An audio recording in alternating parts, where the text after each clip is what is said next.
कितना कलरफुल है। वाओ, मुझे तो बहुत प्यारी लग रही है ये पतंग। तुमने ये पतंग कहाँ से खरीदी है?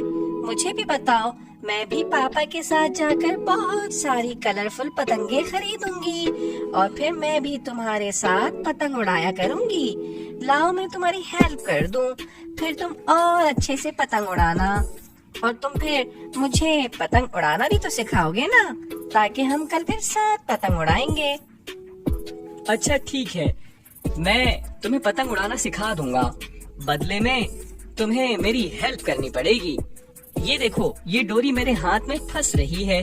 क्या तुम मेरी डोरी को पकड़ लोगी?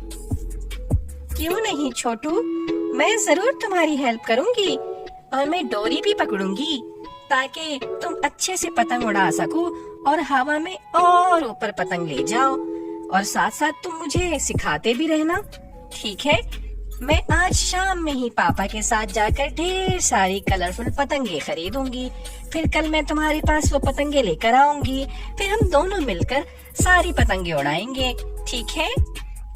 अच्छा सही है यार, अब तुम पकाओ नहीं, ये पकड़ो भी अब डोरी। अच्छा ठीक है छोटू, तुम गुस्सा क्यों कर रहे हो? अच्छे बच्चे गुस्सा नहीं करते हैं। लाओ दो, मैं तुम्हारी डोरी पकड़ लेती हूँ। दोस्तों, प्लीज वीडियो को लाइक कर देना, शेयर भी कर देना और हाँ, चैनल को सब्सक्राइब जरूर कर देना।